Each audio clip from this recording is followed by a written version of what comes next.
Hi అండి, ఈరోజు టమాటా రసము ఇంకా ఆలు మేతి కర్రీ నా స్టైల్లో ఎలా చేయాలో చూపిస్తాను. ఫస్ట్ చారుకి తాలింపు పెట్టుకుందాం. బాండి తీసుకుని దాంట్లో ఆయిల్ పోసుకుని ఆవాలు,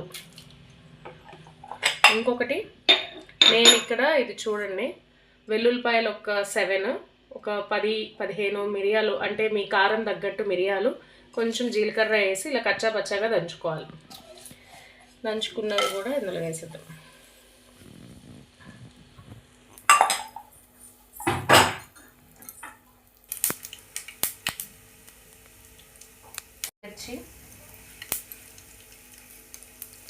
ఇంగువ, నేను ఎండుమిర్చి కొంచెమే వేసానండి, మిరియాలు ఉంటాయి కదా మళ్ళీ ఘాటు ఎక్కువ అవుతుంది.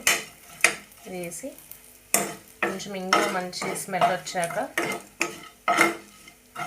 ఈ పోపుని ఈ చారు దాంట్లో వేసుకోవాలి. ఈ టమాటా కంటే నేను ఒక 3 తీసుకున్నాను. 3 మీడియం సైజ్ టమాటోస్ని బాయిల్ చేసుకున్నాను బయట గిన్నెలోనే. అయ్యాక అవి మళ్ళీ మెరిపితే మనకి ఇట్లా వస్తాయి. మనం వాటర్ ఎంత కావాలంటే అంత వాటర్ తీసుకోవచ్చు. నేను దీంట్లో చింతపండు యాడ్ చేయను, నాకు టమాటా పులుపుతోటే నేను చేస్తాను చారు. అందుకని వాటర్ మన అడ్జస్ట్మెంట్, అంటే ఎంత పులుపు తినాలి ఏంటి అన్న దాని మీద తీసుకోవచ్చు. ఈ చారుకి ఏంటంటే కొంచెం పచ్చి టమాటాలు అయితే కొంచెం పులుపు బాగుంటుంది. సో పచ్చి టమాటాలు అన్నట్టు తీసుకుని బాయిల్ చేయండి. ఒక 20 మినిట్స్ బాయిల్ అయిపోతాయి.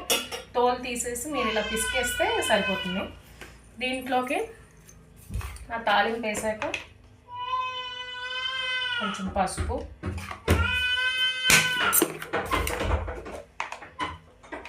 సాల్ట్ టేస్ట్కి సరిపడా, నేను ఒక 1.5 స్పూన్ అన్నట్టు వేస్తున్నాను.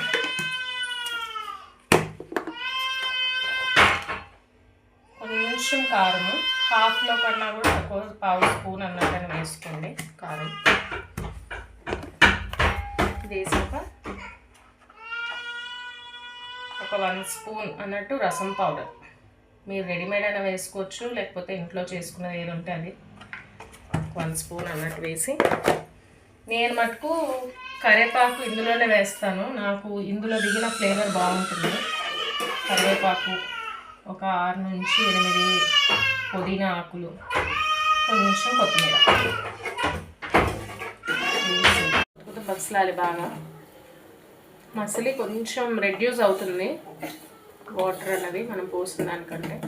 మంచి స్మెల్ కూడా వస్తుంది మీకు, పుదీనా ఇవన్నీ వేసాం కదా, మంచి గుమగుమ అన్నట్టు వస్తుంది. ఇంకొక 2 మినిట్స్ ఇలా మసిలించాక దింపేసుకోవడం.